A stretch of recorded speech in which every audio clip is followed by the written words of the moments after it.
That will touch on every Kenyan, and we'll be keeping an eye on that for you. Now, the Independent Electoral and Boundaries Commission, IEBC, says it is ready for mass voter registration starting March 30th. But with turnout among young people remaining low, IEBC fears the 1.1 billion shillings set aside for the one-month exercise could go to waste if citizens fail to register. At the same time, the electoral body is raising concerns over repeated cuts to its voter mobilization budget, saying the low numbers turning up are partly as a result of limited funding and the absence of sustained civic engagement to encourage public participation in democratic processes.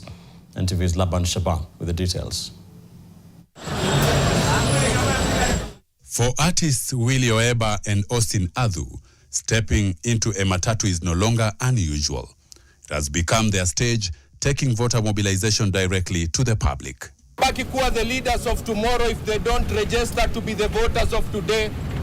They also conduct the campaign online, urging fellow youth to register as voters, as the Independent Electoral and Boundaries Commission targets 6.3 million new voters by 2027.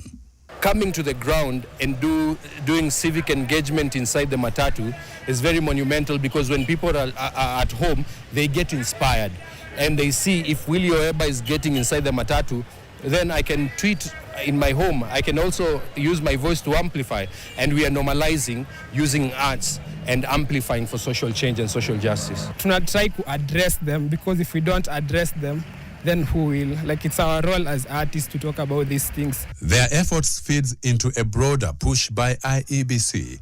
Yet, since voter registration resumed on September 29, 2025, only about 216 new voters have been added to the roll, far below expectations. We expected by now, through CVR, to have registered at least 1 million. You see now, according to us, we are short with almost 800,000 of what we could have expected. Registration is still ongoing at the constituency offices and Huduma centers. IEBC now says it is preparing for a nationwide mass registration exercise beginning March 30th. We are going to use over 1.1 billion. Yeah, and that's a lot of money. Kenyans should actually come out, because if they don't, then such money will go to waste, and it's not good. That's why they should come out. So 1.1 billion, more than 60% of it is going to pay the clerks. The funds are planned for key operations, among them recruitment and payment of clerks, transport logistics, and distribution of equipment. 14,000 voter registration devices, the KEMS kits, are already lined up for the exercise. We want to distribute those kits everywhere that we are able to get potential voters. So we are going to reach Kenyans where they are and try to work as much as possible. But the electoral body is also confronting a tight budget for civic mobilization. Parliament has now approved 190 million shillings in supplementary funding for voter education and stakeholder engagement. If you do sell something without marketing, you are like a nice young man winking at a very beautiful girl, but in darkness. Many a times people are not educated, and we end up having very low turnout of voter registration. IEBC has also been trying to rebuild trust among Kenyans while urging young people to step into democratic processes. But turnout among them has remained lower than expected, even as the Commission hopes to bring at least 5 million youth into the voters' register.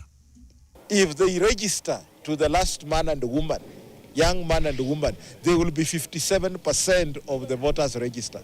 They can bring in the president not just with 50+1, but with over 60%. It is their time, it is their opportunity, they must be able to. If we are continuing to hand over the country to the younger generation, how can they abandon their country and say they are not interested in voter registration, they are not interested in voting? Yet it is their country more than it is for the older generation. The ongoing process is structured in 3 phases, targeting 10, 50, and 40% of the overall goal of registering 6.3 million new voters by 2027. IEBC is taking much of its strategy on the month-long enhanced mass voter registration drive. It is hoping to get a substantial amount of money to help it close the gap toward its target. Laban Shaban, NTV, Nairobi.